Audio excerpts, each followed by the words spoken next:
lot of people who come from a family, they have a hearing impairment. Everybody just have this. So when you say what? So, but you let me do. It's funny that he said all this music loud. Right. That's one of them. You sit right there. Yeah, I'm just, look, I'm just stashing my drink. So, that's not, look, I'm gonna put it right there. I don't want you to have to bend and knock the drink. All right.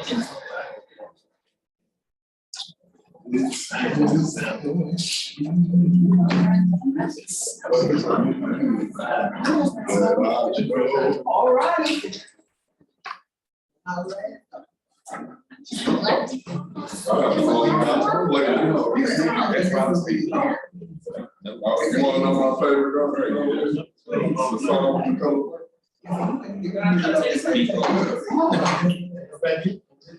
I'm trying to listen. All these. I'm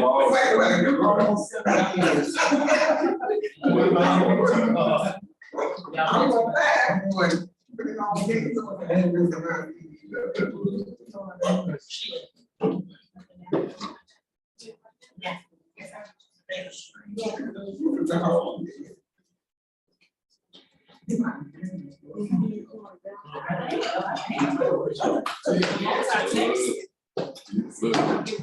You've seen portions of it before. We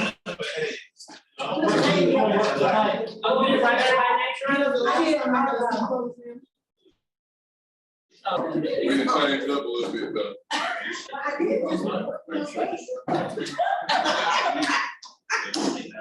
When I get to the video.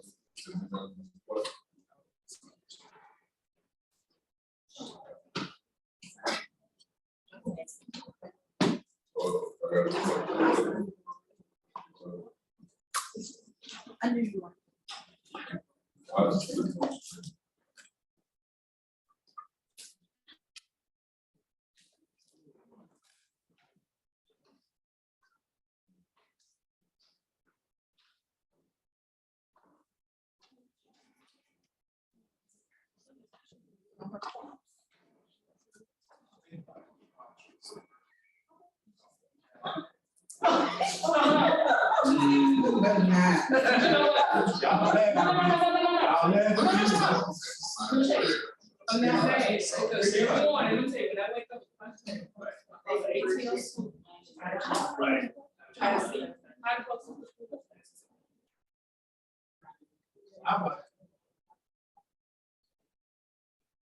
Saturday and Sunday morning.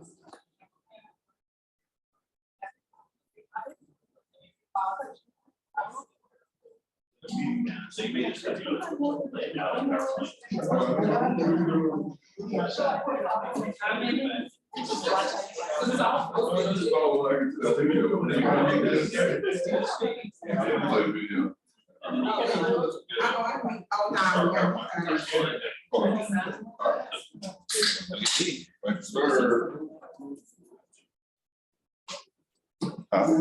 My drink will be right there. So don't. Okay, you're good.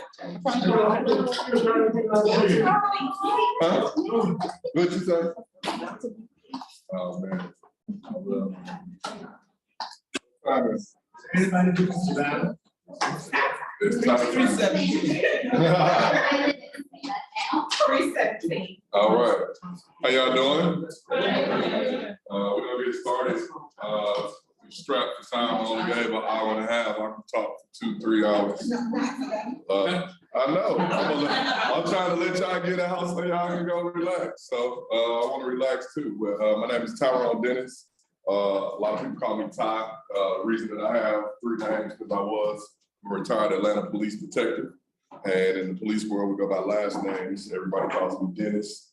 And so which name that people call me, that's how I know where I know you from. You call me Tyrone, you know me from back in St. Louis. You call me Ty, you know me being out in Atlanta. You call me Dennis, you know me from being a cop.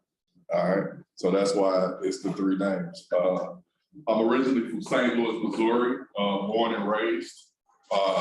Growing up, I grew up with a single parent, youngest of 4. I had an older sister and 2 older brothers.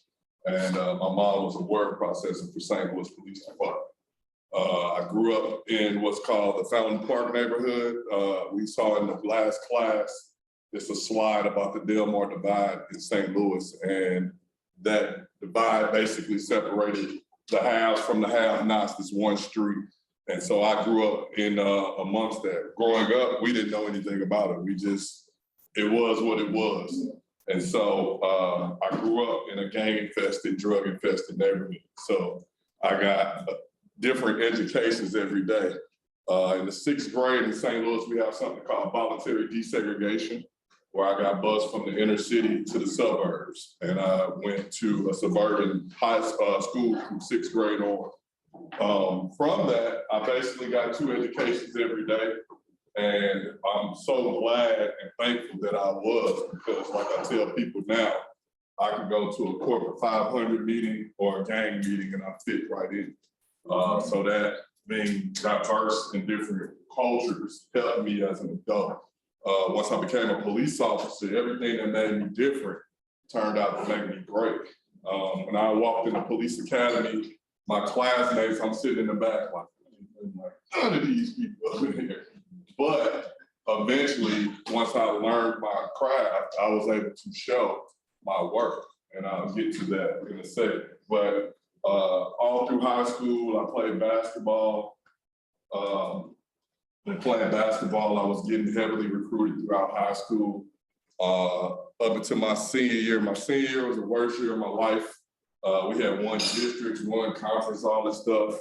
And it wasn't if I was going to college, it was aware. And then my senior year, we got a new coach.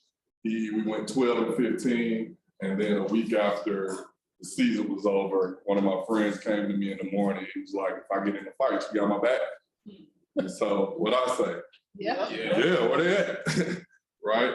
I didn't have any problems with anybody or anything like that. And so my friend get in this fight. My school was 3 stories. I'm watching my friend almost go over like the rail right there.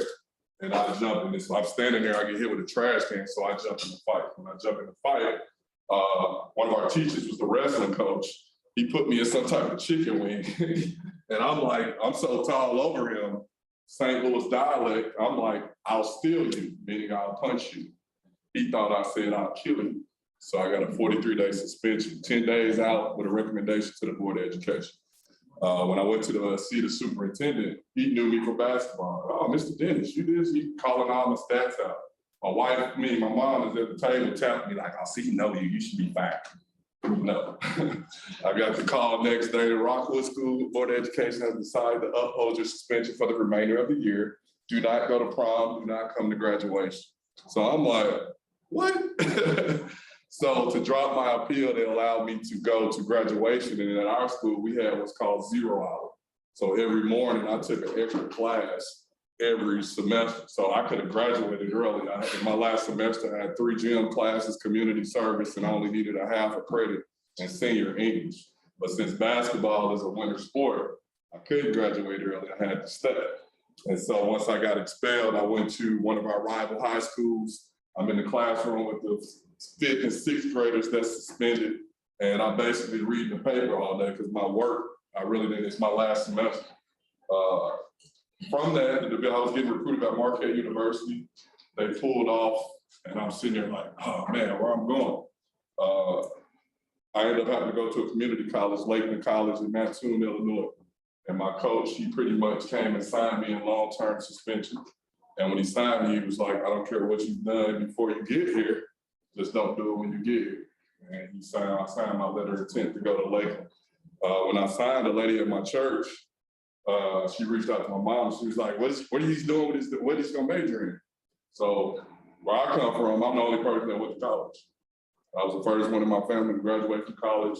I didn't have anybody to say, hey, what should I do majoring in? Nothing like that. So I went to sit down with this lady and she said, you need to figure out what you're gonna do for the next 40 to 50 years because that's retirement age. I'm like, oh, okay. And so I grabbed my course catalog and I'm looking through and I'm like, criminal justice. I know crime, I know. So that's what I decided to major in. Once I majored in criminal justice, when I got to school, on our basketball team, there was 25 guys. So if you watch sports, basketball is only 5 on the court. And the reason that my coach grabbed 25 because he was mean as all outdoors. And for me, I needed that. I needed that structure. And so he used to be on us. And when the first day of practice, when we lined up, there was so many of us, I'm like, how am I gonna play? And one of the older guys was like, don't worry about it. Everybody gonna be here a semester. I'm like, what's he talking about? We had 4 days of study hall. You're gonna either have those that don't get their grades, you're gonna have the smokers, you're gonna have the partiers, or you're gonna have those that just don't care. And so by semester, we went from 25 players to 8 because people got kicked off or whatever for so many different reasons. Once I got into my major, I was the only Black student, so my professor used to always call on me, Mr. Dennis, what do you want to do with your degree? And at the time, at 18, I'm thinking, I don't know, I'm just here to play ball. I don't know. And so one day he came to me, he said, have you ever thought about being in the FBI? Like, the feds? Never. Never, right?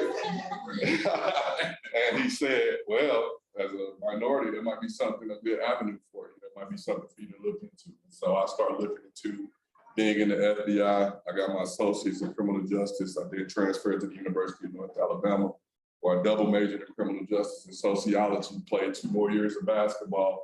And then in my 5th year, we had a 5th-year scholarship, and all of us that came from community college had to split this money. So my coach comes like, hey, I can only give you a small percentage. So like most kids, I called home to my mom and I said, Mom, what are we gonna do? Right? And my mom said, son, you're 21 years old. I'm barely making it on my own. You got to figure something out. And so I decided to run cross country. Never ran track, never ran anything, right? And so I had to be up and find a girls basketball coach, cross country coach, and she basically told me, if you run, I'll pay for your last year. So I got a full ride my last year. I graduated in May of 2002 with a 0 balance. I didn't owe any student loans, I didn't owe anything. So all my friends that made fun of me, like, excuse my French when I say this, like some of my friends are like, run, N-word, run. Like, look at Ty big ass. Like, all this is funny because I'm 6'5" and I'm running through the streets with these little shorts on. But at 43, I'm so glad I did that because some of my friends are still paying student loans to this day. And like I tell the kids, you got to do what you can before you can do what you want. Everybody has aspirations of being successful, but you don't really know how you're going to get there. People see this and see your shine. They don't see your grind or what you went through to get there. And speaking to kids, they think all of us just woke up like this. Right. They don't think any of us have trials and tribulations. They think all of us just fell out of the sky and I'm successful. No. So after I graduated in May of 2002, my first job was going to play professional basketball in Columbia, South America. And so all those days, all of us had to take foreign language. My foreign language teacher was 24 years old. She was cute, she was friendly. She was the cheerleader coach. She was like, Ty, if you come to class, I got you. Yeah, I got through with a B, but when I landed in Columbia, South America, and they said, hola, ¿cómo estás, amigo? I was like, dang, it's first semester. I should have paid attention. And so I tell kids when I talk to them now, you don't ever know where your life is going to take you. So take advantage of any class, any opportunity that you get, because you can go to the military, you may be in business and get stationed over in a foreign country. And then you're going to be sitting back just like I was saying, I should have paid attention. But before I left, I used to read the St. Louis Post-Dispatch newspaper. And I used to look at it, see what jobs was out there, and I seen an Atlanta police job fair. I'm like, what they doing in St. Louis? And so I didn't even have a car at the time. I had my cousin's car. I went in with some basketball shorts and flip-flops and filled out the questionnaire. My recruiter, she was like, so you got your degree? I was like, yeah, I just got it in criminal justice sociology. She was like, and you ain't never been arrested? I'm like, no. You ain't never smoked weed? No. She was like, when can you be in Atlanta? I'm like, one catch, I'm about to go play ball. So she basically told me, there's a job. She said, fill out this questionnaire, send it back, and it's a job with Atlanta police waiting on it. We'll never get done playing. So 2 years off and on in Columbia, I played in the World Basketball Association. I played on the And1 mixtape tour. And doing all that, playing minor league basketball, it ain't always cracked up. Now, granted, I got paid to play basketball, but it's not the NBA. I wasn't making millions of dollars, and rolling the dough. And once again, the money that I would make when I would come home basically was spending to survive. And so my mom, me being the only person in my family that went to college, once I would go broke, like, Mom, let me get $20. And my mom said, son, you're gonna have to figure something out. You can't dribble that ball forever. You're gonna have to get a job. And so I called my recruiter, and she basically set it up where anytime I had a tryout, I'd set it up in Atlanta, and I would kill two birds with one stone, do whatever I needed to be Atlanta police and try out for the team. I came on Atlanta Police Department in September 7th, 2004. The moment I walked in the door, like I said, I knew I was different. I'm looking around, just like, hey, this don't look like the west side of St. Louis. So I kind of got through. I went to the academy in December. While in the academy, we had the Brian Nichols situation happen at the courthouse. I swore in April 25th, 2005. Short time thereafter, we had Hurricane Katrina happen. Short time thereafter, we had the Katherine Johnson situation with botched rape. So early on, I got quick seeds on do's and don'ts, what you do and don't as a cop. But like I said, I always felt different. I used to go play basketball and run and shoot in Pittman Park and all this stuff. And they never knew I was a cop. They thought I was just a basketball player. And it took me working a Braves game, pulling traffic. And one of the dope boys was like, bruh, I would have never thought you was 12. And from that kind of started helping me build my relationship with the community. Two of my friends that I met had moved down from Philly, and they worked in a program called Project Grad with South Atlanta High School. And so they used to bring me in talking to the kids. I used to come in regular clothes, talk to the kids, and then when I get done, I go switch out into my uniform. I started doing that in 2004. So basically, I've been mentoring and volunteering for 18 years now. I continue to do that. And as I came out of the academy, they put me on Boulevard, Old Fourth. Exactly. So when the Atlanta Police Headquarters was at City Hall East, I used to ride up and down Ponce and Boulevard, and I see them selling dope, and I'm like, dang, I'm gonna do this on my watch. Until I became a cop, and then you figured out that it's more to the story. You don't have time to basically chase everybody. If I take just this one person away with a thing of rocks and everybody else got rocks, did I really accomplish anything? And I started learning relationships. I started getting to know people's names. They know my name. I knew the elderly lady because she knew the structure and everybody in the neighborhood. I knew the Arab guy at the store because everybody comes to the store to buy Rellos and blunts, and they know everybody. I get to know the baby mama that talks too much because she know everybody's business, right? And so these allies helped make me who I was. Me personally, I'm 6'5", being in a patrol car is tight. With the cage and your computer, it's different. I used to always bump my knee and So I didn't like getting in and out of the car, and I didn't like touching on guys all day. So I thought knowledge is power. What I know is what is more important than anything. I don't have to put my hands on anybody. I can make somebody go away with the knowledge that I possess. And so I created a beat book. In that beat book, I basically documented everybody that I came in contact. I knew who kept dope where, who baby mama was who had a tattoo here, whatever. What I didn't know was our gang unit was doing the same thing. And so after 6.5 years on patrol, we had an incident where the individual was kidnapped and eventually tortured and killed. And a homicide missing persons detective came to, had sent something out on the email, and my sergeant was like, you need to call him. And when I called him, we met at the King Center, I told him what I knew. He told me I watched too much TV. So I was like, all right, let's get you too. A week later, he called me back and he said, hey, you were spot on everything that you knew. You don't need to be on patrol. And so they had just disbanded Red Dog, and they sent me to Apex. With the Apex for 6 weeks, and then I went to Zone 6 criminal investigations, worked everything from stolen bikes to robberies and then carjackings.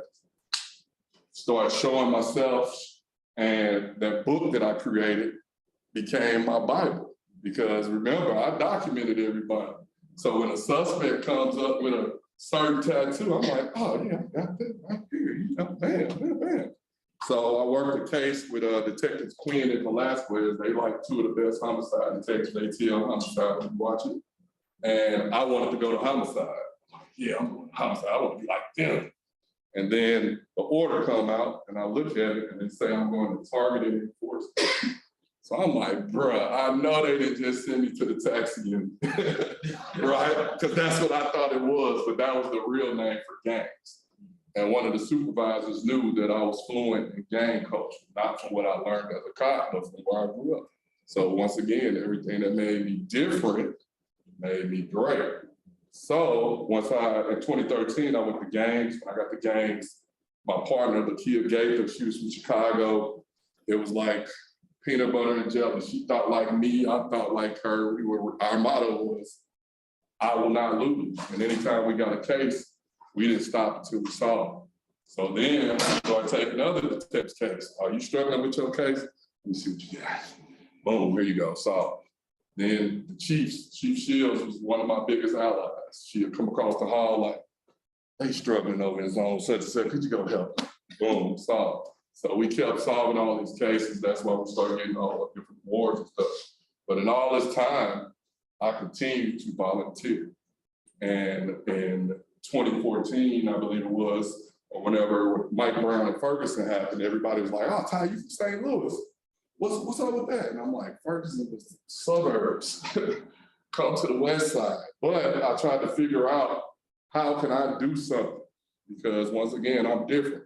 We can't continue to do police like it's the 60s and the 70s. We can't keep doing anything like we used to be because the world has changed. And we can't police the same way. And so I'm like, okay, I'm thinking. Fast forward to 2018, and that's how Clippers and Cops was born. Clippers and Cops basically was my idea of bringing the community together with law enforcement to create empathy. As a Black man, the barbershop is a Black man's country. That's what we talk about any and everything. We talk about sports, what happened in the neighborhood and whatever else. And I'm like, if we could talk about all this, why can't we talk about something serious? Citizen and police interaction. What do we even know what to do on a traffic stop? A lot of people don't. When I go talk to the kids and I ask them, what do you do if the police pull you over? Whole class said, run. I'm like, hey. But if nobody is telling them and social media is telling them to do this and do that, who's sitting down telling them what to do? Right. And so I said, that's what we come in. And so in March 1st of 2018, we had our first one, and initially we were going to have just interaction of all men. I brought men from different walks of life. I reached out to gang members that I knew, had some of them, and my buddy from First 48 filmed it. So we start putting it up on the internet. And once we start putting it up, we start getting feedback from people like, oh, that's awesome. They need more of that, different stuff like that. But I got an email from a single mother. She said, I'm a single mother and my son needs to be a fly on the wall in that room, hear those conversations. And I'm like, man, we can't exclude her, so we gotta open it up to women. And so eventually we opened it up to women. Eventually we opened it up to the public. This is a short video about Clippers and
Well, this young man right here, last week, he was at a nightclub, and we talked to him back in September. And he was at a nightclub with Quavo from the Migos, and he saw one of the officers that do Clippers and Cops with him. And he's like, yo, I know you. And my buddy didn't remember. And he's like, who are you? He's like, you one of the Clippers and Cops guys. And he was able to scream off all the points that we made. Like, you said one bullet away from death and one mistake away from indictment. He remembered it all. And the crazy part about when we went, Coach Pastner is Jewish, and White Mike, he's the white guy that's in the report. I'm gonna show you who everybody is. They met at this Jewish convention, and initially he wanted to just bring me by myself, and I was like, no, it's a team of us. And he was trying to tell me what to talk to them about, and I'm like, I got it, coach. Like, I've been doing this for 18 years, I got it. And by the end of it, he was so blown away, because the things we talk about life. We talk about things that not only affect them, but affects the community. We talk about decision-making, gas pump safety, gang violence, you name it, we talk about it. Like, a lot of times people tell kids about prison or incarceration, we show them, because a lot of them don't know what that looks like. We show them pictures of gunshot victims, because a lot of them are able to pull a trigger, but they don't know the carnage of what that looks like. And so we show that to them. So that's what a bullet can do to somebody. And we just try to make them think about a lot of different things. In March of last year, not this past March, I went on TNT, and they were talking about like police reform and different things like that.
And so this is my team. I don't do this by myself. Like, I'm the creator and founder, but initially when I first started, I reached out to people that I knew that I was friends with, so that they could get it from different paths, different walks of life.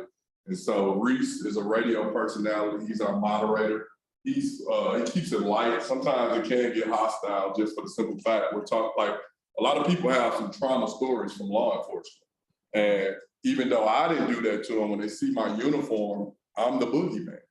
And so one thing that we often talk about at Clippers and Cops is, with your kids, when I work at Atlanta Fair every year when I was a cop. And the first thing people say is, if you don't act right, I'm gonna get that policeman to get you. And then we wonder why when they start driving at 16 and they get pulled over, and the first thing they do is run. Because all they see is the boogeyman. The boogeyman syndrome has been created. So I tell you, one time I was at IHOP and the lady did that. And I said, little man, police don't lock up kids, I lock up adults. And I told her, why? Don't tell them that. I said, you know, it's a lasting effect that you don't even realize that you just instilled in your child. All right, so but Reese keeps it light. He's funny, and he does a great job. Tyrone Finney, he's been on about 13, 14 years. He's a burglary detective in Zone 1. Lieutenant Mike Carter is the SWAT commander for Atlanta Police Department. He's also an Atlanta native, been on 25 years. Dante Booker been on 20 years. He works in our cops unit, and he also played football at Georgia Tech. Andre Lowe, he's been on 13, 14 years. He's a homicide detective. And then Orrin Curry is a retired sergeant major in the military as well as a retired detective. I call him Ink Man because he worked a case. While we were working gangs, we were working violence and all this. And we have a weekly meeting and he had a case about ink. So we still make fun of him like, oh, let's hear about the ink case. Well, what he ended up uncovering was they were stealing ink to counterfeit money and funnel it overseas. And it was this big RICO case he got an award for. So he used to be like, now what? Talk about the ink. So I always call him Ink Man and stuff like that. And Carter and Curry are master instructors at our police academy. They actually trained officers for a number of years, and they helped create a curriculum to roll out with Clippers and Cops because we want to be able to train the trainer. We want to be able to show a police department what we do, why we're doing this, and the results of it. You can't begin to prepare for a game on the day of the game. And a lot of places will say, well, we don't have a problem in my community. You one officer involved shooting from having that problem anywhere you live. Look at Ferguson, all right? Most of these counties aren't prepared for that, and you have to start building relationships before that. In Ferguson, they had to bring in an outside chief to be able to deal with the people because they didn't have a relationship with the people. They never talked to the people. Growing up, Ferguson was middle class, where both parents, they worked for McDonnell Douglas, General Motors, that was Ferguson. Over time, like Riverdale or something, the demographic changed, but the government didn't. So you have an all-white government representing all Black people. So that's why diversity matters. You got to have people at the table that can understand the voice and the pulse of the community. If you got everybody living in somewhere else and they not talking to the people in the community, how can you help with the cries of the community? He's known as gang chief. Correct. Gang sign chief. Correct, because he had interacted with the community for a number of years, and they basically brought him in to put him on the front lines.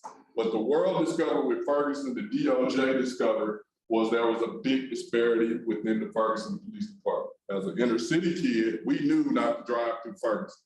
In St. Louis, they have small municipalities that I can have a ticket here, here, and here. They might pull you over for a seatbelt ticket because what we didn't know is that's how they funded their department. So every ticket was revenue. So if they can get you for anything, it's good.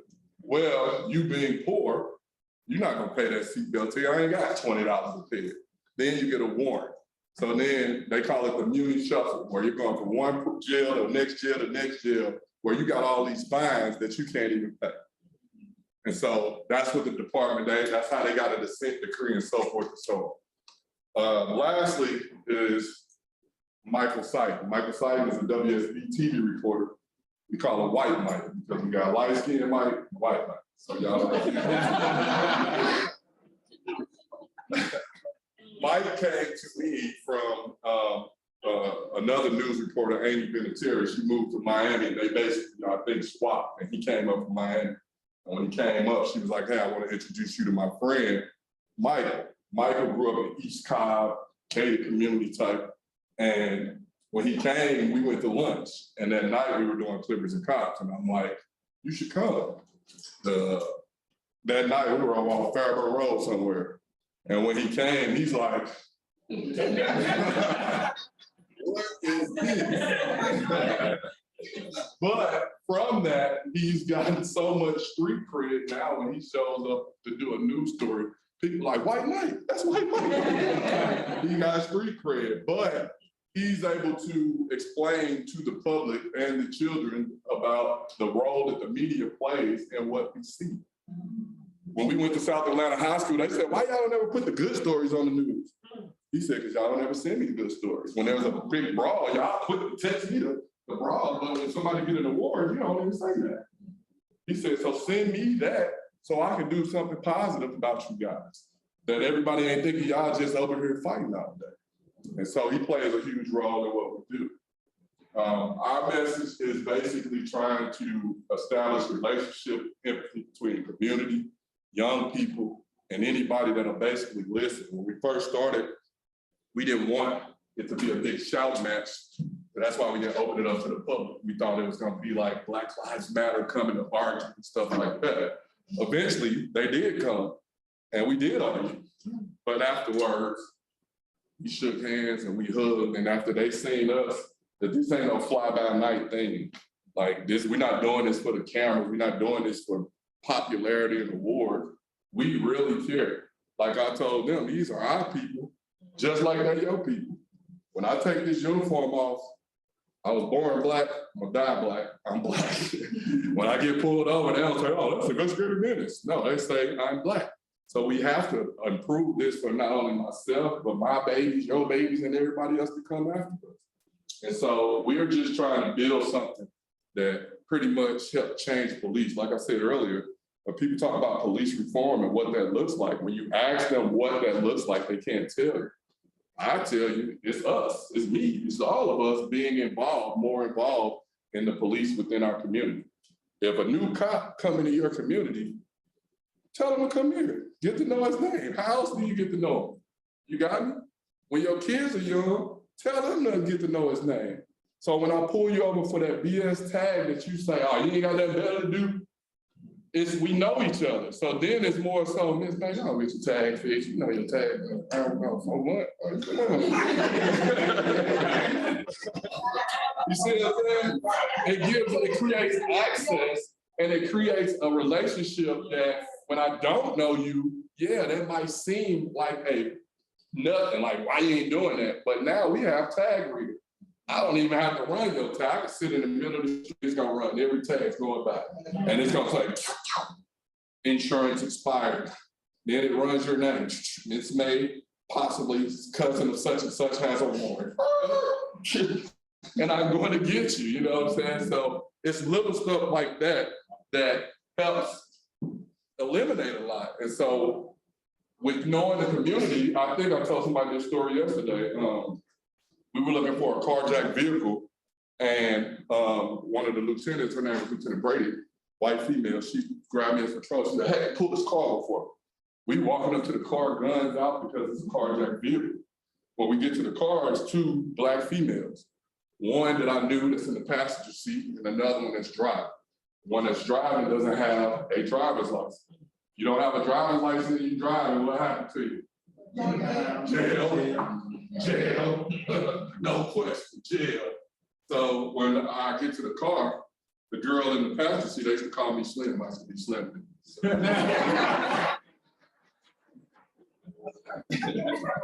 And so she said, Slim, we just went to the laundromat. And I said, let me see your license. She said, I ain't got one. I said, you got a license? She said, yeah. I said, all right, guess what we're gonna do? You jump in the driver's seat, you slide up, right? She said, actually, I ain't no snitch or nothing, but I know that car you're looking for. I said, oh, she said, so I'm gonna drive by the car, I'm gonna tap my horn 2 times, I hit my brakes, and I'm gonna keep going and y'all do what y'all need to do. So I'm like, Lieutenant Brady. Right? We drive, we get the carjacked vehicle. Lieutenant Brady is like, I don't know what just happened, but I'm glad it did. Because in reality, what's more important? The carjacked vehicle or a single a mother that's probably struggling already, Right, and I'm locking her up for being poor. right. And so Lieutenant Brady said, wow, that is awesome. And stuff like that helped me understand what's truly important. What's really important is community, the relationships you establish and you cultivate over time. As you cultivate those relationships with the police, right, the trust is there. Me as a detective, I was showing some of y'all, I got plaques all over the wall because I got relationships in the community. I live in St. Louis, Missouri, almost 600 miles away. And right now, I still get calls from Atlanta about crime. Hey, Dennis, where you at? Hey, man, you know I retired at 20, right? No, man, but hey, I know who did such and such. We were in a briefing. I was on a federal task force with the ATL. We were in a briefing about a bouncy house shooting where they did a drive-by and shot a little girl. While we're in this meeting, a gang member that I deal with hit the phone. And he was like, hey, I'm finna send you this Instagram, that shit shooting. Why? Because guys that sell dope are not violent. It's goons that want to rob the drug dealers that make everybody violent. So they have a code too. I think Mr. Mackey talked about the code. Omar talked about there's codes. People have different codes, and his code was that's unacceptable. Y'all shot up a birthday party and shot a little girl. You gotta go. Now, me as a detective, I can't put his name in that discovery package because when he goes to court and he say, Miss May, oh, Miss May, the one that told snitches get what? So I politely worked it up as an anonymous tip, built the case. We got the guy, we got a conviction. Nobody never know that he ever told me anything. Now, when he got caught for gambling one day, and Apex got them on the ground at Boulevard and Irwin, he said, hey man, call Officer Dennis. I drive in an unmarked. When I pulled up and I see they got him on the ground, I owe him one. Let him go. Let all of them go. Shooting dice ain't no crime.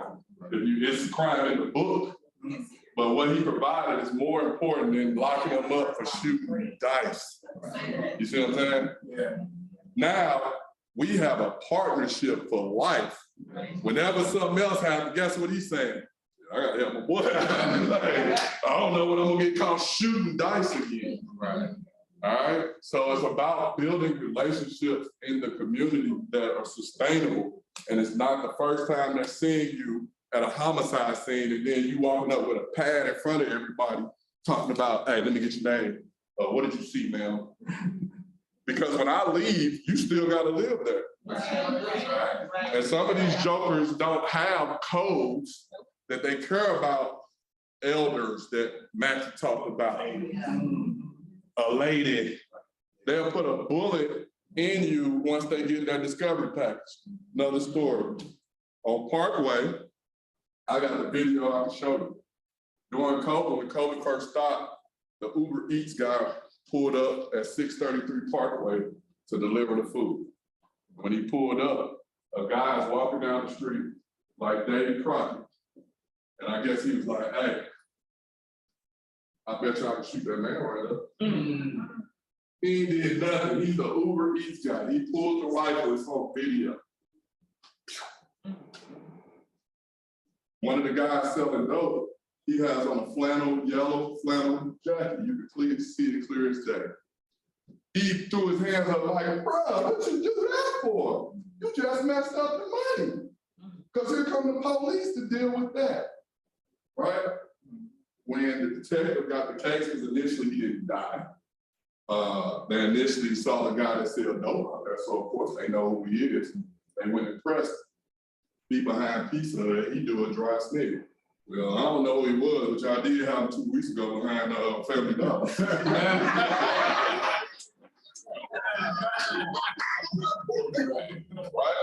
Right? Two officers, they were white. They don't care. They got a nasty reputation within the neighborhood. They put in the report, such and such stated that we interviewed the subject 2 weeks ago and they got the warrants and made the arrest. When the subject who got charged got his discovery package and he said, that's the mug that snitched on me, he sent his brother to knock his head off. But thank God a unit rolled up while they got him finna kill him and he took off running. So as a detective, as a cop, I have a moral obligation to protect those that provide me information in whatever way I can. That's right. Go ahead. And you are kicking some knowledge today. And I appreciate everything you're saying. My question real quick is how do you change the entire, because you're one person. I'm not, but go ahead. Well, one person that I know. Doing this type of great policing, if you will. But there's a lot of other narrative out there of the same 2 police officers that you talked about, right? That just put the whole, put that, how do you change this? You change that, and the reason I say that I'm not alone is because I have people like, he was former law enforcement. There's so many other officers that are doing good that don't say nothing, that don't step up out in front to say anything. Most of us, like I said in the video, do our job right every single day, and we go about our business. So to the public, y'all don't know of all of this different, everything don't make the news. You don't know when I wipe snot from somebody, or you don't know when a white cop stick a finger in a bullet hole to save somebody's life. Because nobody didn't do a story on that, right? So you say, F all y'all. All y'all don't care about us. And I beg to differ. When I worked Boulevard, Officer Robert Stack, it was me and him. I saw him do stuff for Black people I wouldn't even do for a human being. And that's real. Like literally, somebody was dying. He stuck his finger down in the bullet to stop the bleed and saved their life. I saw him holding somebody's hand that's got their leg bone off until the ambulance get there to comfort. I saw him wipe snot from a homeless person's face. So you can't tell me all white cops are bad. That's too broad of a statement. You see what I'm saying? We have to watch what we say and how we say it, because when we say it, well, that's one. No, it's not. Everyday cops all over America are doing their job right. That's why you don't hear about them. Only time you hear about them is when they're wanting to do something wrong. You know what I'm saying? So how do we fix it? Starts at the top. Police reform is putting more people from different walks of life in positions to be able to explain this type of stuff to the brass. You have all older white guys that grew up in a whole different environment. How can they understand the cries of the community? Right. It goes back to what I said in Ferguson. See what I'm saying? You have to be able to put people in positions to help tell you at this table why this is important. This is what they mean. Do this, do that. You know what I'm saying? Go ahead. I'm piggyback off of the question he was asking. You also have to change the narrative for media. Stories that the media put out, like you said earlier, that a lot of the stories come out. Like I said, not all bad officers, all officers are bad. And trust me, when you need one, you want to call your grandma to go home. Call 911. We don't have time even, you don't even, as a cop, you don't even have time to be scared. When stuff happens, it's not like in the movies where you prepare. It's like when it's happening, it's happening. I had somebody get shot and killed in front of me on Edgewood and Boulevard, working the nightclub. And this guy and this girl was in training. They flirted with each other. They decided to go on a date. The guy they got liquored up, said, hey, stay right here. I'm gonna go get the car. I'll be right back. While standing there, a little Latino fellow started flirting with the girl because she had on a low-cut shirt. While standing there, the girl's telling him off. And when the guy pulled up, he's by my side, she tell him. He jumped out the car. Little Latino guy's 5'5". I'm 3 clubs down, I see them get to arguing, hit him with the flashlight. Like, go ahead on. When I go down there, a white guy come behind me and say, I got him, take the Latino guy. Walk back to my stoop. When I get to my stoop, my security guy said, He go back around that corner, they gonna beat his tail. When he go to the corner, the Latino kid pulled a gun, shot the girl through the arm, hit the guy in the chest.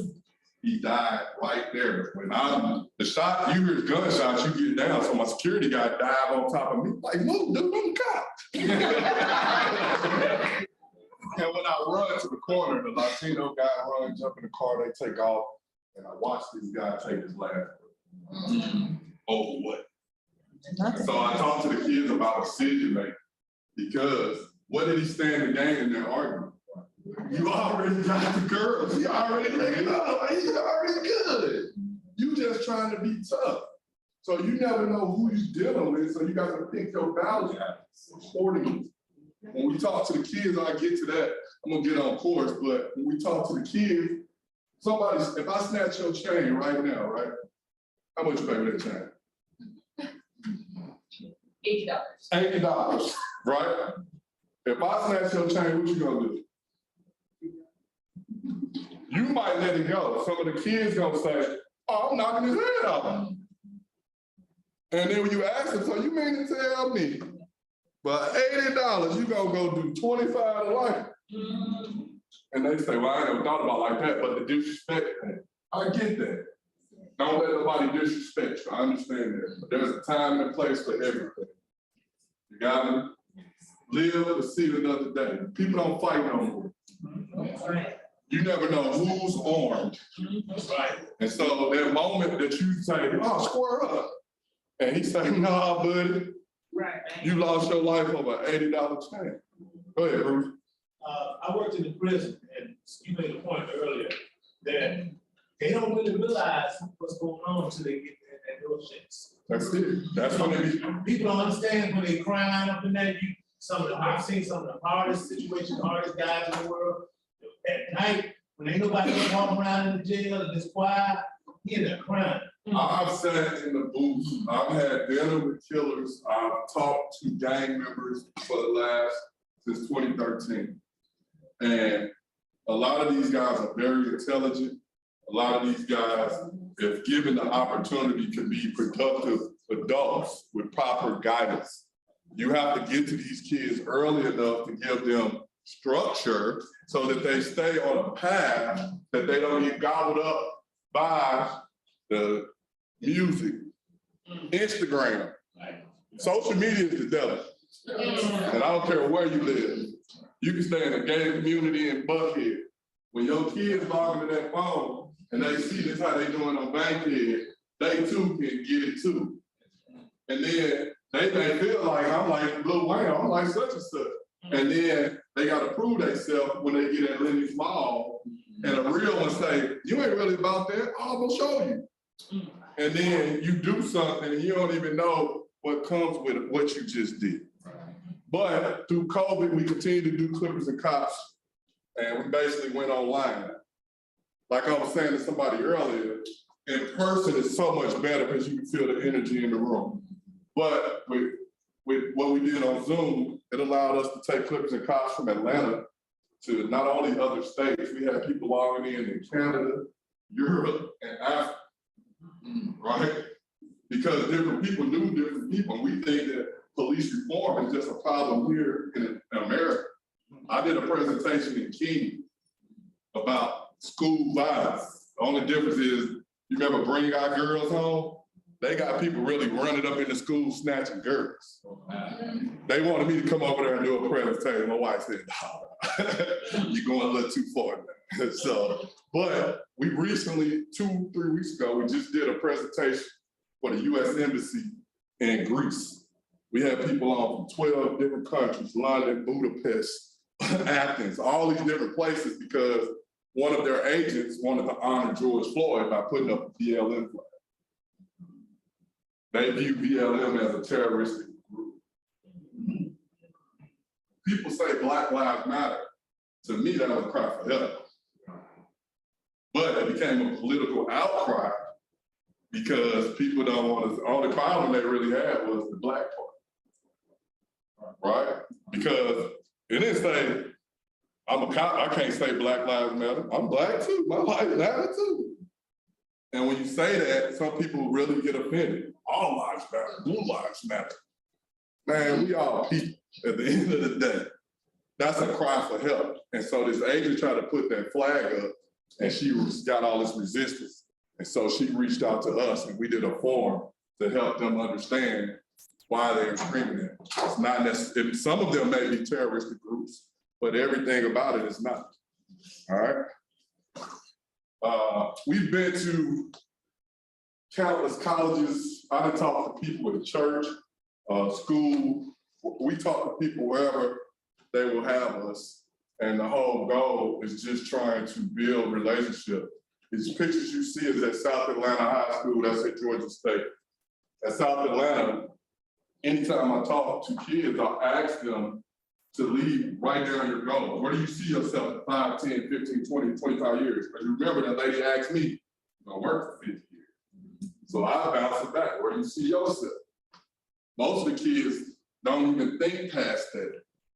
This one kid in this classroom said, I want to be a photographer. And they start laughing at him. You want to be a photographer?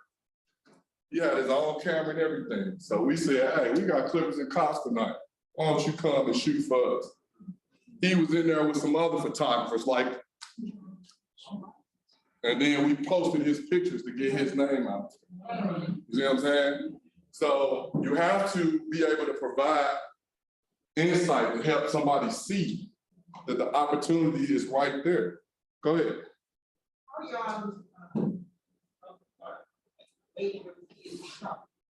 I'd say mainly we talk to middle school and high school, but I've talked to as young as 3rd and 4th grade. Because depending on, we went to Columbia Academy, which is a private, all-white pretty much school in Columbia, Tennessee. And we were supposed to only talk to the high school kids. Once we got there, they put us in the gym and made us talk to the whole student body. And they had young kids there too.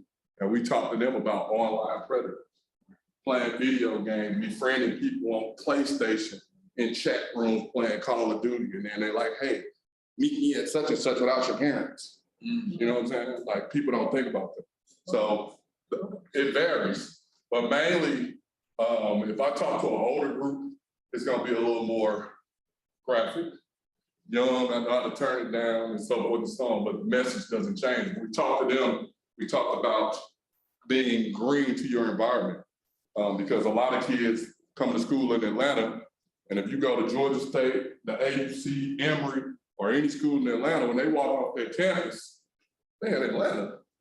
And some of these kids are green, thinking that I grew up safe, I can go anywhere I want, I got a new iPhone, I got this. And when they walk outside, they're getting victimized. And so we just try to put them up on game. But some of the stuff we talk about, gas pump safety affects all of us. When y'all stop at the gas station, don't leave your car running. It's called slider crimes in Atlanta. Don't leave that new purse sitting on the seat, grab a wallet and go in. They steal it. You got to put it behind the seat, hit the lock, lock your door. I don't care if you just running in, because it happens very quick. Go ahead. I come from juvenile court, and I was one of the individuals that was hired across the slider crimes. They continue to go up here now, but a lot of times what people don't understand is they're not only just picking you off at the gas station. I'm saying this especially for the women. They follow you from the mall based on the clothes you got on, based on how much your purse is worth. I mean, I know they. Or if you're paying attention, most of us, a lot of people are so in their phones that they're not. We so want to update our status that. Well, I used to work robberies, and we used to pull the surveillance footage. People be like, he just came out of nowhere. I don't know where he came from. No, while you was updating your status, he was looking at you and he was plotting, and he was like, oh yeah, I got one. She ain't paying attention. As soon as we get over here by this corner, I'm gonna get her. You got me? You gotta put your phones down, pay attention. Like, if you pull up to a gas station and you feel like something is right, it ain't right. Go to another one if you can. Don't wait till you call on E to go. Mall safety. When you go shopping, don't go get big bags and put them in the car and be like, oh, I forgot something, gotta go back.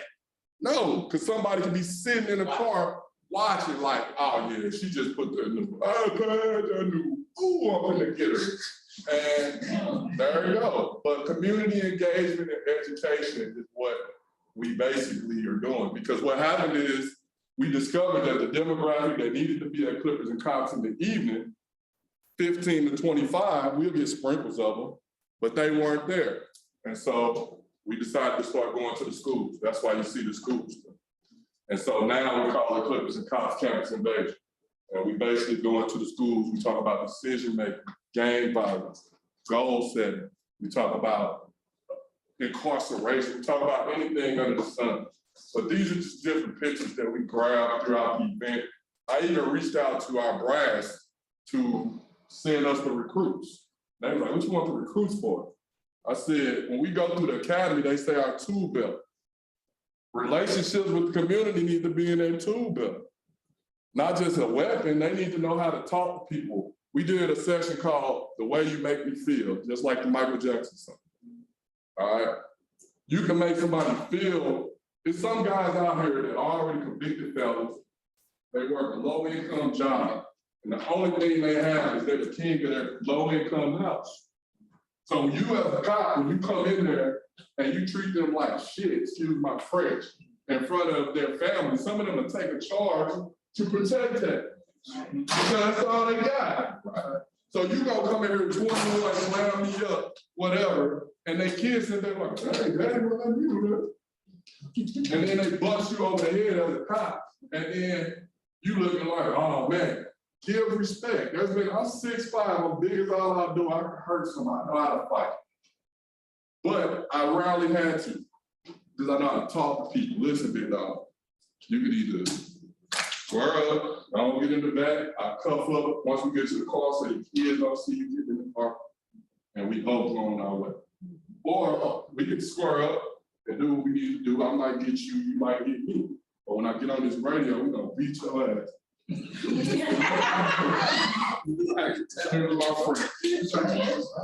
And then you're gonna go to the radio, you're still gonna go to jail. So why don't you we both walk out of here and go on about our business. And they'll say, you wanna know what, big man? You right, come on. Bye, baby, let them get us. And we friends, you know what I'm saying? And I don't want to fight. That hurt. Like when we fight and stuff, we get hurt too. I don't want to do all that. And so this is what we talk about in Campus Invasion, and we show them. We do a scenario traffic stop. Because like I said, when you ask the kids, what do you do when you get pulled over? Most of them say run. I tell people, put your hands on the window pane so I can see them. I can't hold this if I move my hand, this gun in my hand gonna do what? Oh. So if I can see your hands, I ain't gotta be all nervous. Because when I walk up to the car, I don't know you. I don't know what you think, I don't know what's in your background, I don't know what you've been through, I don't know if you're a convicted felon. I got a split-second decision to make between me and you. And in my mind, I got a wife and 3 kids I gotta get home to. So if it means me doing you, I gotta do what I gotta do. All right? So to protect both of us, let me see your hands. You wanna record, record. Cut your phone on and put it on the dashboard. Right? You can record the whole interaction. Don't be in my face. I'm recording you. I'm recording. I know how to do my job. You feel me? I know how to do my job. I've been doing it long enough. That's annoying. Whatever you do, how did you feel if somebody stuck a phone in your face? Cooking eat fried. Right. You're so stupid. We talk about drug addiction. A lot of kids don't understand where when you see a homeless guy with an addiction, they don't know where that began. It starts with weed, pop the pill, then your granny died and you don't know how to cope. Ain't nobody ever taught you how to cope with that. So you try to get higher. Then you start drinking lean. Then you become addicted. And then before you know it, your mama don't want your grown self in the basement no more. You get kicked out. Now you homeless begging for change. But we laugh at them. We've never asked them their story. And then when you ask them their story, they tell you they was once prominent too. Life happened, right? Let's talk to the suburban kids. I'm gonna experiment with stuff. Opioids, fentanyl. Fentanyl is, I don't understand why kids these days are using drugs because you don't even know what you're taking. Right, they really do. And with fentanyl, you can take it one time. And be the football, NFL player just died of it. You got me? So why would you even experiment it? But they do. In my school district, we deal with addiction. Real life addiction. Kids in high school that gotta go to rehab because they're addicted to drugs. Why? Because COVID showed a lot of people that the school don't suck, I suck. Why? Because I ain't got to go to school to push it off on everybody, bullying. Now I gotta deal with myself.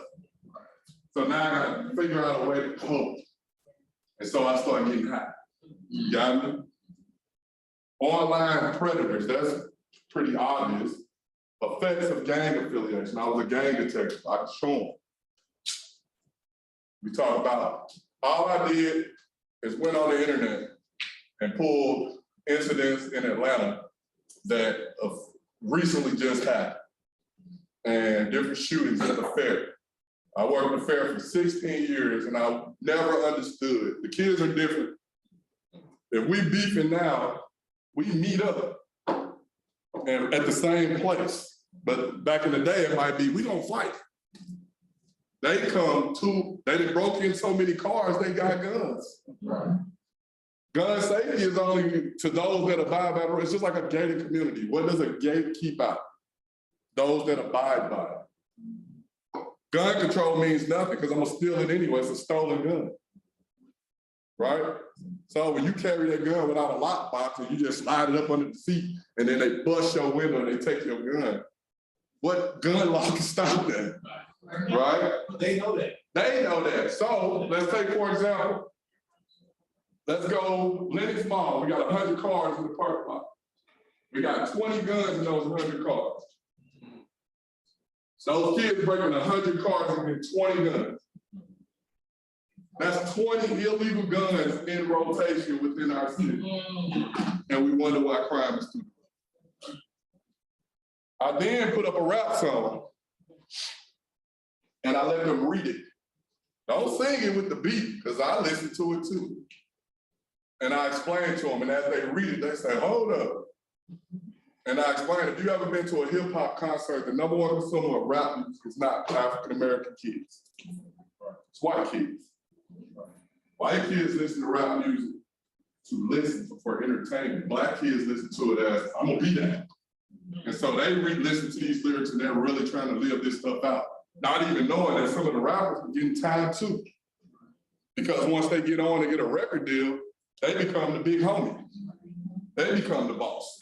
And ain't nobody, it goes back to, that's why when Mackie and the other gentleman was speaking, they'll tell you, I was back there like I'm in church and the preacher talking to me.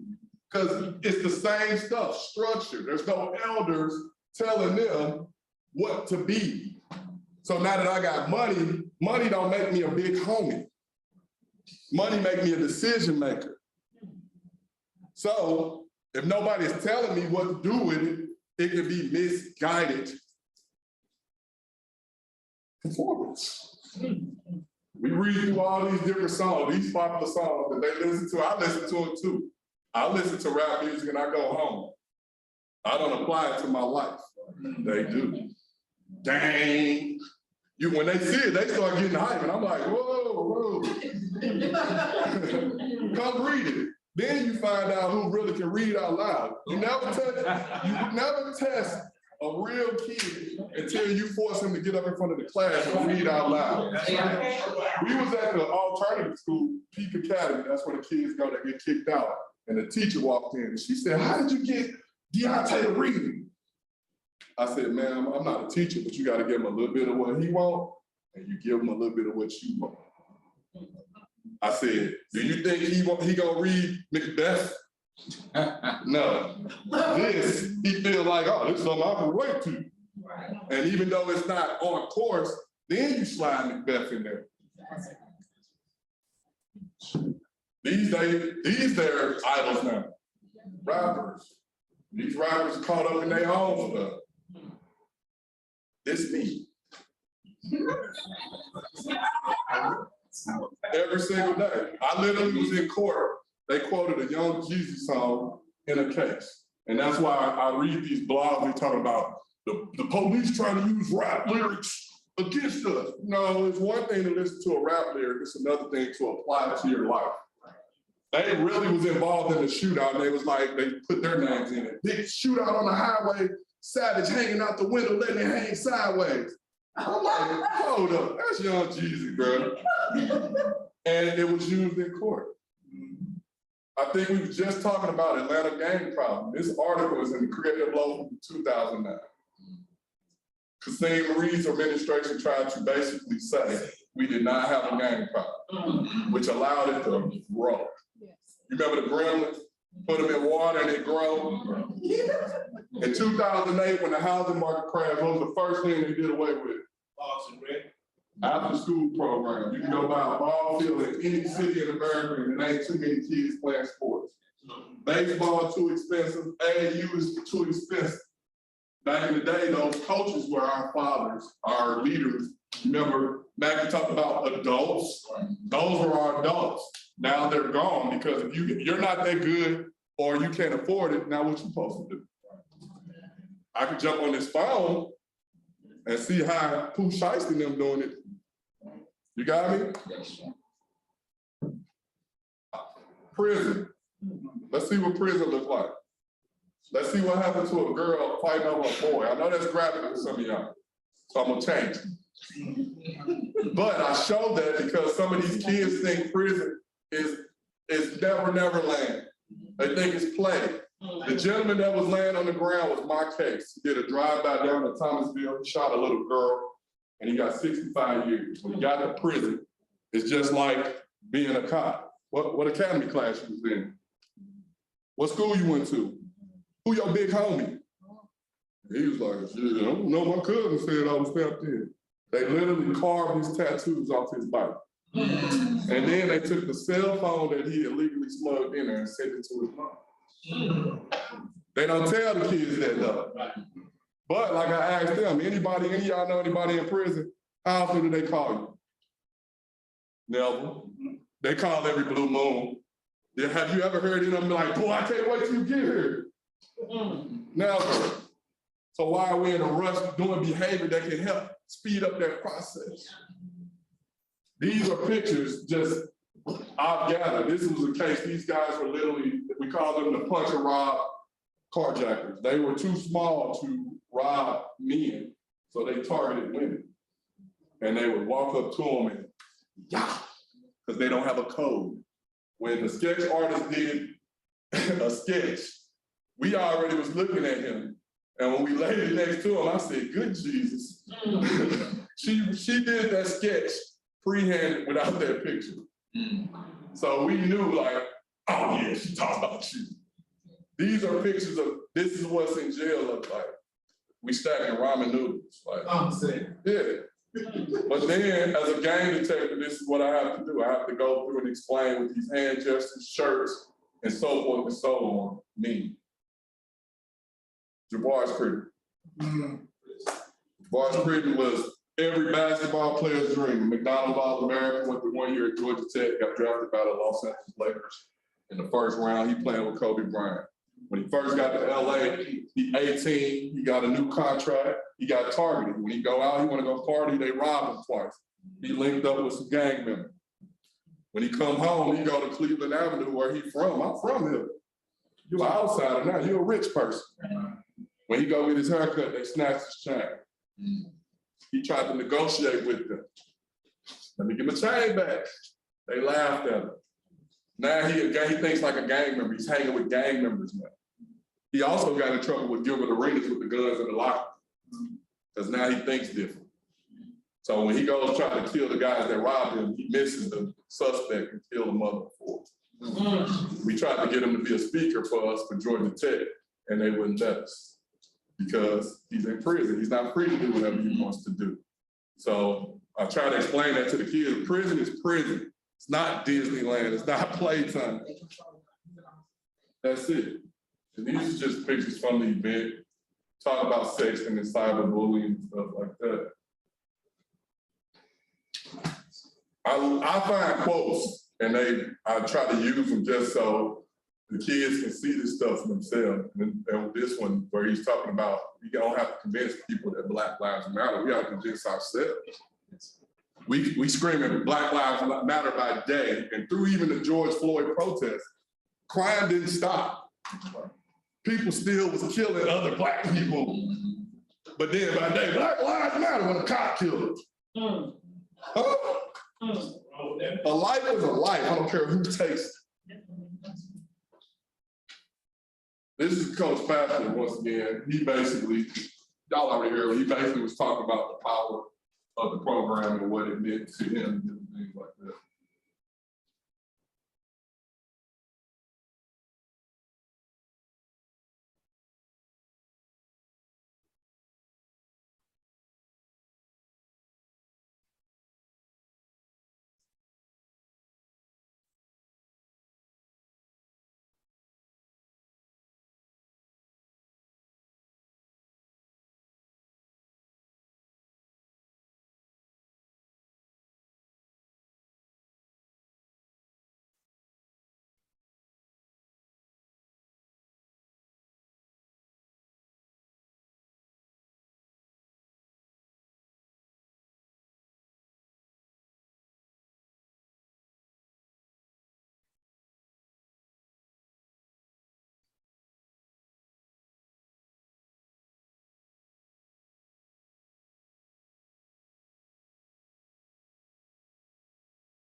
But he just was basically talking about the things that we talked about. Just like I said, he was blown away. But this is our contact information. TyroneJDennis.com is also my website. I do speaking by myself, as you can see, but I also do things with my team. My goal for the program is to do a tour. Get into a city on a Wednesday, go to 5 schools, do the presentation. Thursday, go to a college, because of course the college kids are our future prosecutors, future lawyers, future cops. And a lot of college kids think they know everything. So we love to debate them. Thursday night, we want to go to a barbershop in your community so that we can basically teach the department there what we're doing so we can pass the torch. The goal, my long-term goal for the program is to have Clippers and Cops going in every city in America. You remember on election night, we're like, go live from Virginia. Let's see how many counts they got. That's what I want to do with Clippers and Cops. Where we can go live between 6 and 8 every Thursday or once a month in every city in America. That's how we do change. And then on Friday, we're gonna go to the police station and we're gonna train the trainers. We're gonna show them what we're doing so they can see what we have been doing and why it works, so that they can then develop it long after we're gone, because we can't be there to hold their hands. These are their people. And then on Saturday, have a barbecue with the community, have a beer with the community, sit and have conversation with people, get to know people. You went to tech too, me too. That's how it starts. When you go to a barbecue or a picnic, that's how you get to know. Just like we politicking here, it's the same thing. And as you get to know your cops get to know you. A lot of this stuff dies down. It takes all of us. We can't just depend on the police to be the change. It has to be all of us. You hold the police accountable, but you gotta hold your neighbor accountable. And then we work together. Ain't nobody trying to make nobody into no snitch or anything. We got more than enough. But at the same time, the teamwork will make the dream work. Got me? And if you're thinking it's a cop problem, no, they fix the police, then we'll be all right. You're fooling yourself. You got me? Any questions? Go ahead. So the program itself, like after the Atlanta, can people just come? Yeah, so our next event is gonna be July 29th, Studio 6 Barbershop. They'll put up a flyer on the website. I fly in each month to keep it going because I want to start what I finished, and I didn't want it to just die down or whatever. My goal is to do it in St. Louis, but St. Louis has a different terrain. You know what I'm saying? Like, I've been gone almost 20 years, so it's hard getting footing back in my old community, and it ain't even a barbershop in my community. My neighborhood now looks like Iraq, so it's just hard to get started, but the goal is to partner with any police. We've had, you can go online, there's different police departments that basically piggyback off the idea and so forth and so on. Some people are like, oh, you ain't mad? No, that means my message is spreading. This is an idea that started on my couch eating a bag of Doritos. And now I'm basically, an elderly Black lady called me and she said, son, you don't even realize the impact that you have on people's lives in this world. I want something that lives longer than me. You know what I'm saying? And that continues. And 20, 30 years from now, everybody knowing Clippers and Cops. I want a rec center in Southwest Atlanta that is a barbershop and a rec. So those same kids that don't have fathers can go have these conversations with me and get their haircut. You know what I'm saying? So that's my goal. Go ahead. I'm gonna say something real brief. We had in our community, we got our city officials, we have our city chairman. Recently, he was new elected, but he went into the police department. They had a sign that was in, and I just tried to pull it up. The sign says, a family born not from a blue line, but bonded in life by a blue one. But so basically it was in our police department. But anyway, the sign represents the Blue Lives Matter. Well, he went in and snatched the sign off the wall, and everybody kind of like Offended. Yeah, They were offended. yeah, they were offended, and he said he was offended because he said that message, there's a subliminal message in there that, you know, we're gonna kind of cover each other, we're gonna protect each other. So, Not you know, and it was in response to the Black Lives Matter. correct. And so me even being like I tell people, I'm a diehard cop. But I was sworn in to be a cop. I cannot pull this color off me. And although I respect my badge, I respect my oath, at the same time, that's a choice. I ain't choose to be Black. The stork, when he hollered at my mom, chose me to be Black. You got it? But at the same time, we had the same incident in my school. I'm a director of school safety for 32 schools, 43 miles wide, 12 school resource officers, all white. And a school right before, this is right after COVID. The baseball team wanted to put a blue line flag on their hats. And some of the kids was like, oh, that's representation of white supremacy. Because when they stormed the Capitol, they have basically watered it down just like they did the BLM. They mixed it in with the rioters of January 6th, Trump supporters. The blue line. The blue line. So it's another symbol that's misconstrued. The blue line was basically saying, we cops, we blue together. So if you got a black and blue stick on the back, then you take it off? No. Okay. But it's just like gang symbols. If I throw this up or whatever to different people, it means different things. That's what makes with the BLM thing even increase why it was messed up, because it was made for a cry for help, but it's been misconstrued. Both of them have become political cries. For some people, I have a blue line flag in my office that somebody made. It's metal. It's on my wall. I didn't get that because of white supremacy. I got it because I was a cop. But it's been misconstrued. Go ahead. I was just gonna say, when I said the Ferguson chief that they brought in, was known as the gang symbol, he thought the cat side. Correct. And they thought that, technically, that's a blood sign. Yeah. It is. Yeah. Big leaves, baby. Not only is it a blood sign, it's a sign of the When I was growing up, it was hang 10. Yeah. Awesome, dude. In Atlanta, that means Haiti gang. Or 587. But that's a beat. But the moral of the story is different symbols mean different things to different people.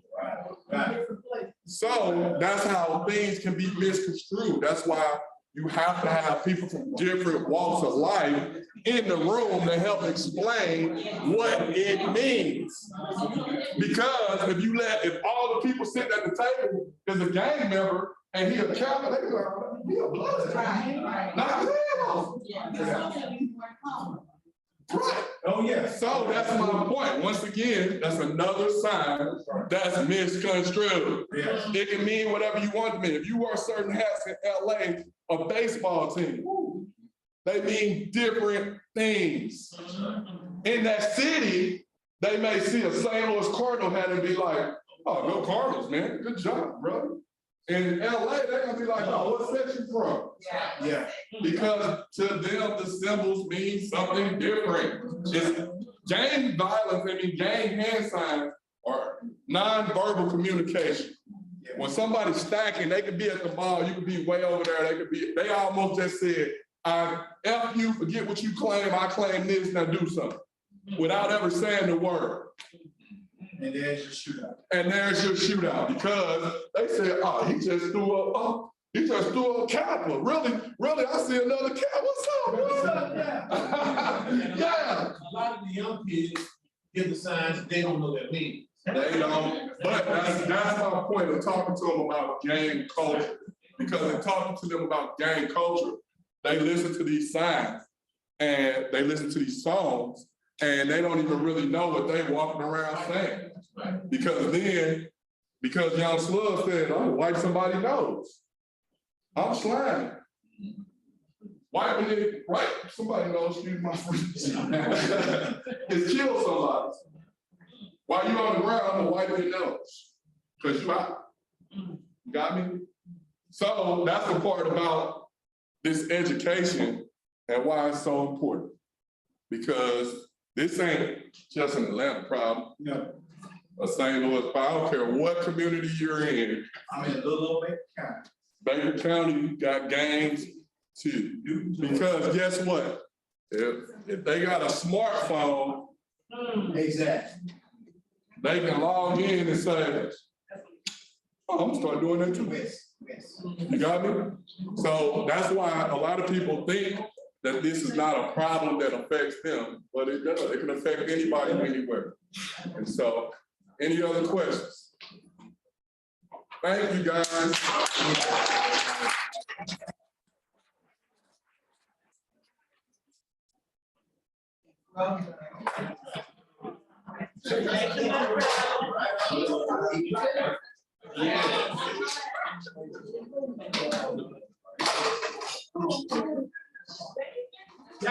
Yo, so how did the people go?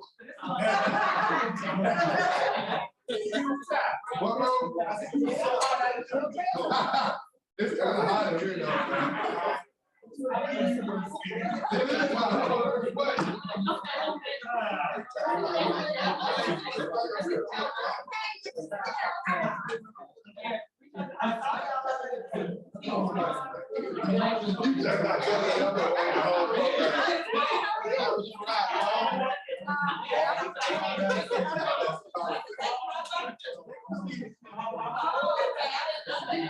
I thought we had a good on the table.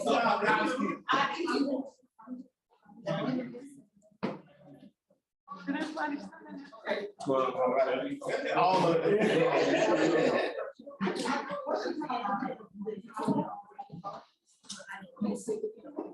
I got what?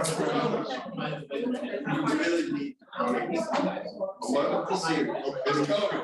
I'm serious. It's coming. We need to add that to our That's what she just said. Oh, man, I don't know where you at.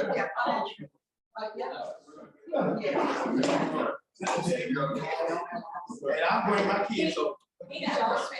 I'll bring my kids. I got different versions of the presentation. Of course, we had to dummy, not necessarily dummy, but even I'm out, I think. Are you on LinkedIn?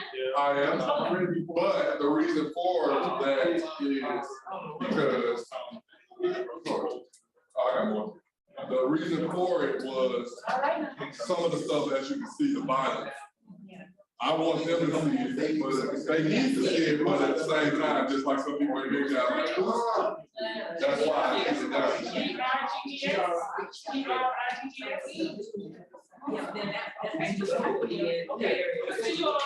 Well, so listen, this is why this Mackey's presentation hits so close to home, because I've been debating about with you should. So when he said you should. That's my point where if I can get funding, because I have to send a proposal to get funding to come, because I do have to support and I can see the proposal. We charge $5 grand per school or however y'all set it up where we would make it work. I don't want it to be about. So you it took, Fulton County paid us, and it took 2 weeks, I had to take time off of my job, call me, off my job, away from my family, and they paid it. But when I sent them the presentation, I'll show you, when I sent them the presentation, guess what their superintendent said? Their superintendent said, oh, that's the money we have spent. This is the presentation. Same thing, talk about this, and we get into the decision making. Oh, Yeah. look. Right? Yeah. Talk about the song, Wow. more quotes. Got it? Songs. This stuff I pulled off the internet, and this has some of them things. Yeah. Songs, rappers, rap. I'm showing you what this stuff is. Same thing. Fighting in school, gang stuff. This is what I got a consulting business as a gang expert, and this is what I basically have to explain in court. What this stuff means, a post, how I break it down. This is the problem.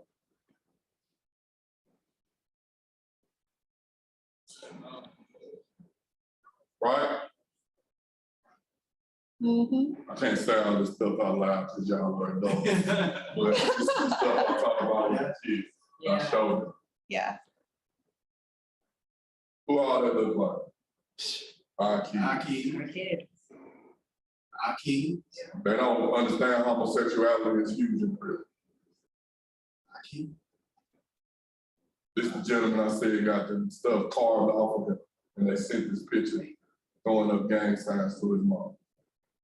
There's a video in Chicago. They got so many guns in this rec center in school. It's scary. This happened on the belt line in Atlanta. Shoot your mama, your daddy, your brother, the goldfish, your sheepdog. I remember that was on the right when that happened. Well, the girl, that's his sister. She was holding the gun. She passed him the gun. This is where we asked to try to get him, and they denied. And so bad, he got drafted by the Lakers, and the first place he went was to LA and beat the game. That's it. Well, it happened because they lurking too. This gentleman, I actually arrested him, and this is part of the Young Thug stuff. I actually arrested him in 2015. He has the worst luck. He was playing football at Georgia Tech. He about to get drafted. His boy came from out of town, called him like, yo, I'm coming to Atlanta, man. Hey, I'm trying to get this dope off. Oh man, you know, I play football. I don't do that. But I can look you up with somebody on the federal wiretap. So he basically got caught in a conspiracy. Wow. Right? So then he gets his life together. He got the #1 single in the country. And right before he finna fly out to sign $1 million record deal, me and my ATL friend blew the door. We got 11 pounds of weed and $43,000 in cash. When we was out there from 3 in the morning till noon. And when I took him in, I was hungry. So I stopped at Chick-fil-A. And I'm like, you want something? And he was like, what? And I'm like, you want something? He was like, yeah, let me get no boy, what up? Years later, I see him at the fair, and he comes up to me. He's like, man, I want to shake your hand. And I'm like, why? He said, because that's all I ate for 4 days. He said, and I know you didn't have to do that. He said, if you ever need me, I'm here for you. Guess who come mentor with me right now? Boom. When we went to Georgia, he did a PSA for us, for them. These are my goals. I wrote this in 2003. I showed him anything I tell you, I've done myself. And as I accomplish stuff, I set new goals. You know what I'm saying? And I keep going. Ask the kids to do the same. Do what you have to do until you can do what you want. This is freedom. See, how this is. This is what happens when an AR-15 take off half your head and you live with telephone. So where is he now? Is he out in the streets or he's not getting locked up? Alert conscious, and he was a victim. All he did was tailgate the car, to roll somebody into the car. They called, they hit us up. They was gonna shoot him in the parking lot. They let him go. Then when they went down the street, they cut him off, fired 2 rounds, and the bullet caught the top of his head and didn't affect his mobility. I'll show them all this.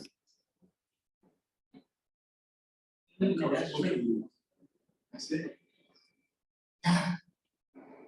That's what two. We just talked. This is what 2 kilos of cocaine looks like. I recovered. We do a scenario traffic stop. We put 2 chairs up here. We do a traffic stop. Tell them what to do on the traffic stop. Bullying. Talk about bullying. I find all this stuff on the internet. And I hate bullies. And you talk about Georgia Tech, life after Georgia Tech, like some people think they're gonna play sports forever, you're not.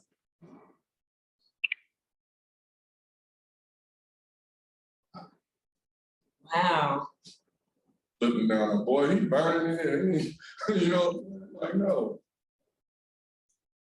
Man, we got it out the mud together. No, you're in a whole different, if you're trying to go in a different direction, you gotta do different stuff. So we talk about drugs and all, show them. Media, sex. Needed. Gas pumps, Christmas shopping, conversations with your SROs. If you got school resource officers, they got to build a relationship with the students. So when stuff about to happen, they already know. It's the same thing as a cop in the street. You don't wait till the game to start practicing. Right. Online predator. Talk about that. Hip hop game coach. I work Lil Durk and Vaughn case in Atlanta. He's their favorite rap. My daughter asked me for to buy tickets to his concert in Skin was crawling. I insisted on this case. This is the actual footage. It was 4 of them. 1, 2, 3, and then it's another. 2 of the 4, he got gunned down in Miami and he got gunned down in Atlanta.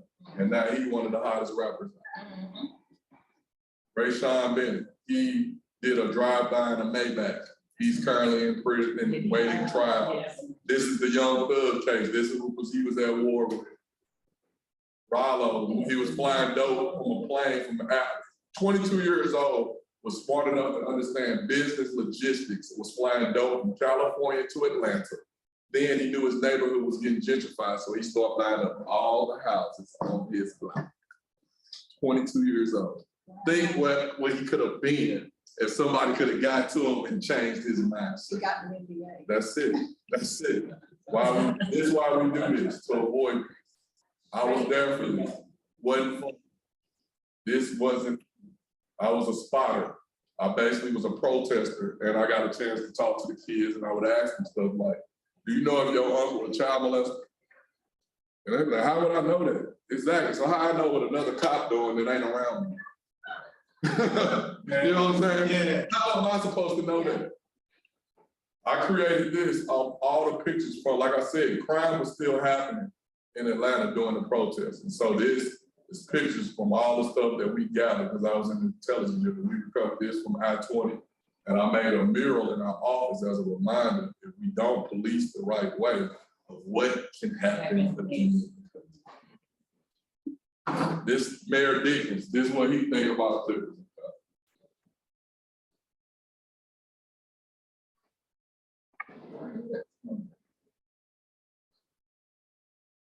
So I met Mayor Dickens in 2015.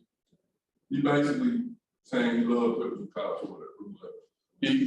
He was coming to Clippers and Cops long before he was the mayor, when he was just a city person. This is what a parent thought when we went to Columbia Academy. She loved it. They literally were treating us like a rock star after we got done, which blew our mind, because we just were just ourselves, but they weren't used to getting the message the way that we give it.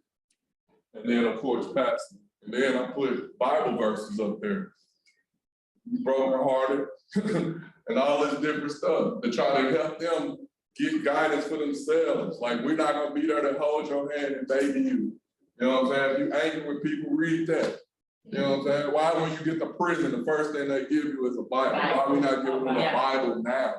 Right. Yeah. I'm just a little poor black kid from the west side of town. What I know. A lot. That's all. Bye, y'all. Have a good night. All right. Man.